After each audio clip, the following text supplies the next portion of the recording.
but for those of you who thought I had lost my mind.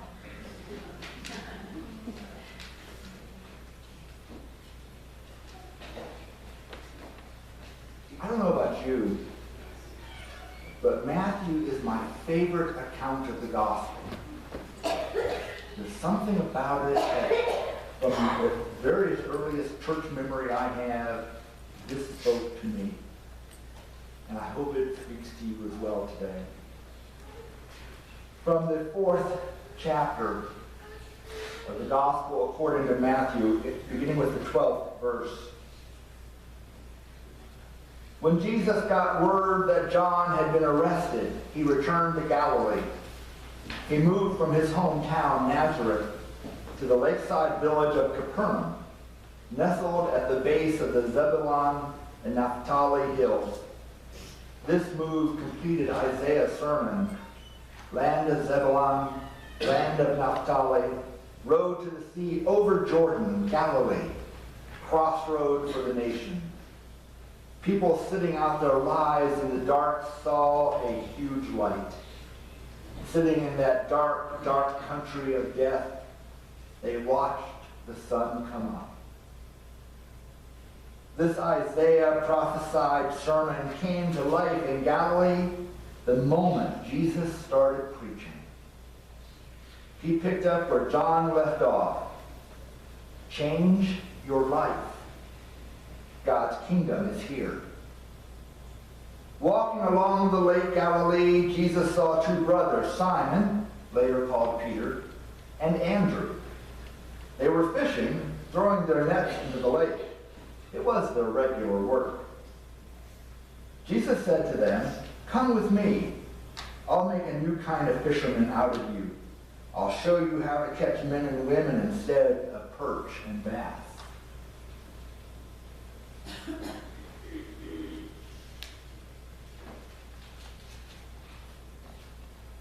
They didn't ask questions, but simply dropped their nets and followed. A short distance down the beach, they came upon another pair of brothers, James and John, Zebedee's sons. These two were sitting in the boat with their father, Zebedee, minding their fish nets, or mending. Jesus made the same offer to them, and they were just as quick to follow, abandoning boat and father. From there, he went all over Galilee. He used synagogues for meeting places and taught people the truth of God. God's kingdom was his theme. That beginning right now, they were under God's government, a good government. He also healed people of their diseases and of the bad effects of their bad lives. Word got around the entire Roman province of Syria. People brought anybody with an ailment, whether mental, emotional, or physical. Jesus healed them, one and all. More and more people came, the momentum gathering. This is a bonus verse. They came from all around Galilee, from the 10 towns across the lake, others up from Jerusalem and Judea, so others from across the Jordan. That last bit was for you. This passage is why I'm here. A long time ago in a land far, far away,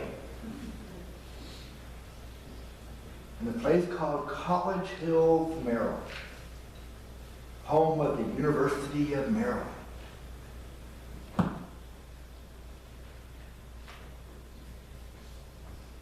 I came to worship one morning at the University United Methodist Church. I had been going there for about a year or so. This was kind of a fun church. Right across the street from the university, they had I think 17 PhDs in the choir, all with music degrees. So you can imagine the fun that Linda would have had. I have a suggestion.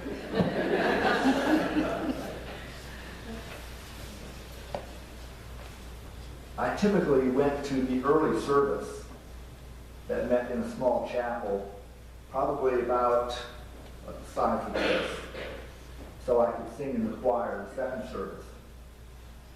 Well, on that particular Sunday,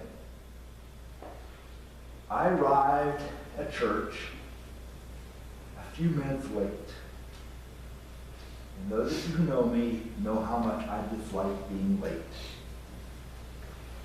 Well, I arrived in the chapel, and there were no seats in my accustomed back pew. So I started making my way forward, looking for a gap. Maybe with someone would move a purse or a coat. I had to sit in the front pew. Oh, you can see where this is going.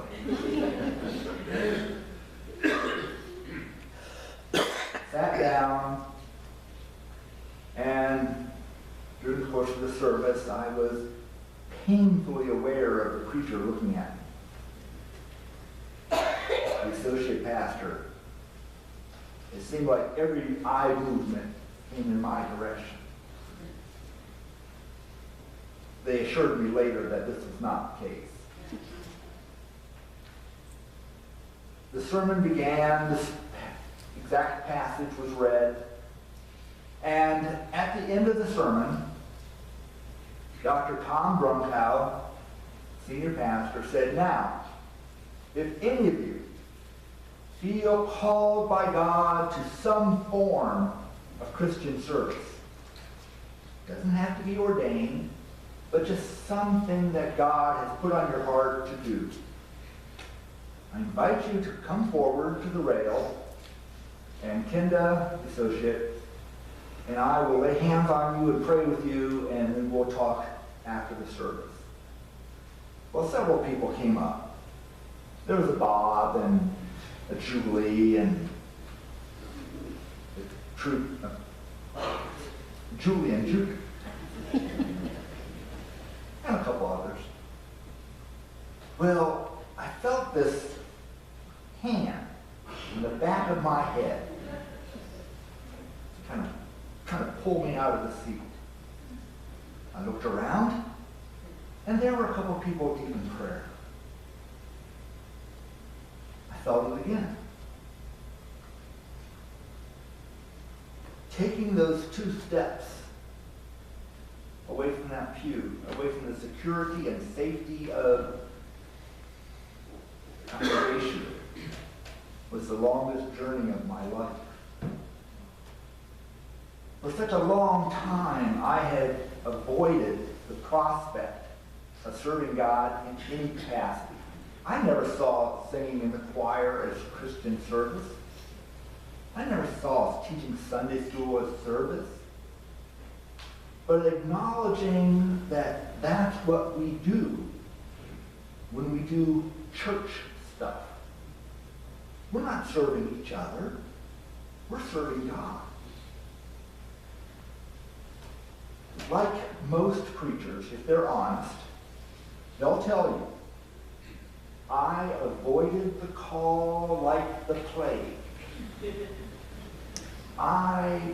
The prospect of being a public speaker terrifies most of us.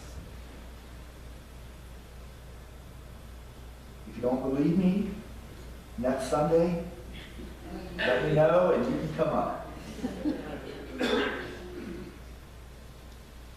I told myself and anybody who would ask me, I'm not smart enough, I'm not eloquent enough, I am good looking enough, but all the other categories you can name, I'm not.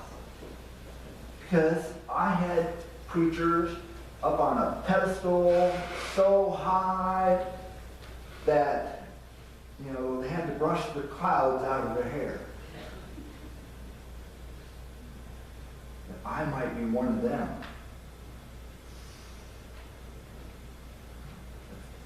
Church-going family, yes. Church-involved family, less so. Church-leading family,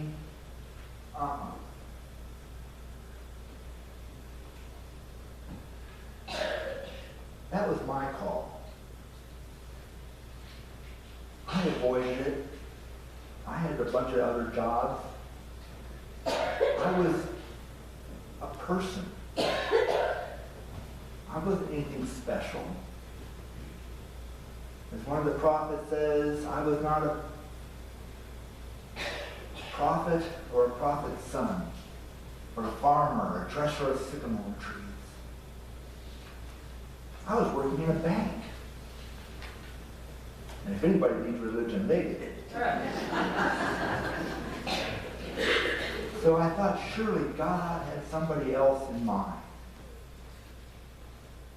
Anything else but to be designated as a church leader. I mean, choir leader? Well, they are lofty. Pianist? Man, it's like casting bones, that stuff that's on the sheets. Committee chair? No thanks. The reason I tell you that this morning is because the passage I just read talks about Jesus speaking to the heart of the matter. As the message says, the message is simple. Change your ways. The kingdom of God is here. This weekend, we talked about a lot of ideas, a lot of energy, laughter, some concerns. We don't want more busy work. We're already invested. We're already committed. What else is there? But boy, we like being around each other most of the time. We like the church most of the time. We are already doing so much in the name of God. Is there more? The reason I tell you this, because on that day when Jesus was walking the beach, he saw a couple brothers fishing, doing what fishermen do. Nothing special about them. Could have been that there were other fishermen that day.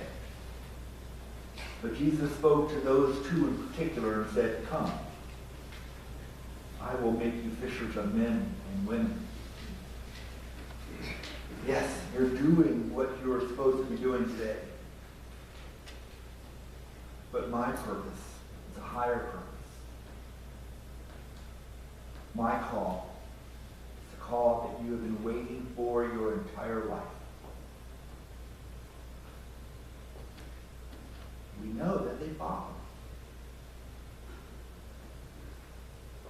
He called a little bit later two other brothers, James, John, the sons of Zebedee, the sons of thunder.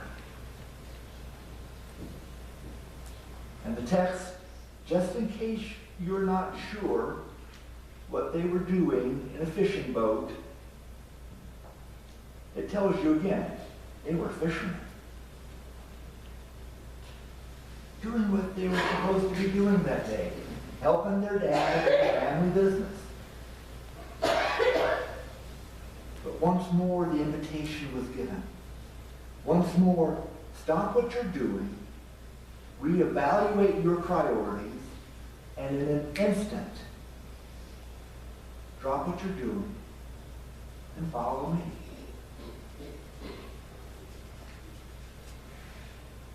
It was that simple. We read about it and think, isn't that nice?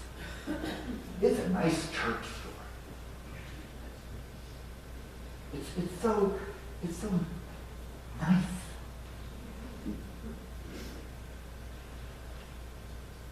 If you ever have a chance, and next next time you find yourselves in Georgia,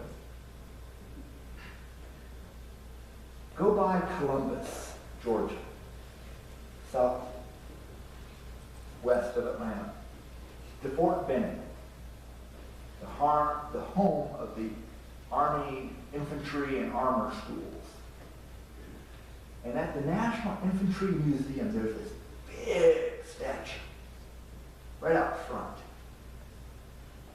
of a soldier, rifle in one hand and his other hand raised like this, and the inscription is simply, "Follow me."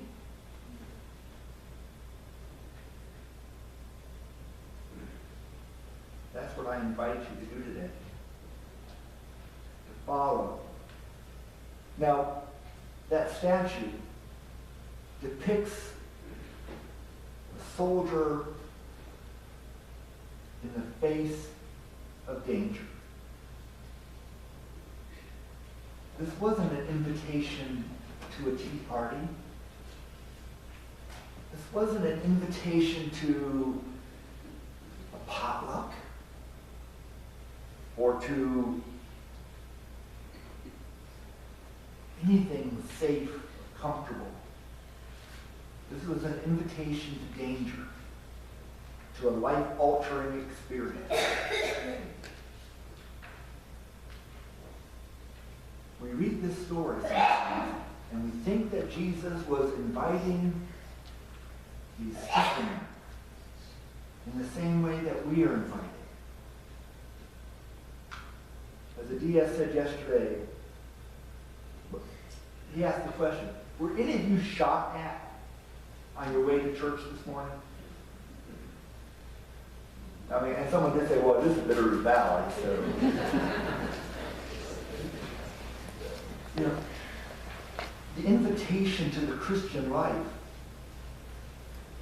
has become so domesticated, so comfortable, so safe, that we don't realize the risk we take by following the man who came down and invited fishermen to change the world, to transform themselves so that they could then be transforming the world.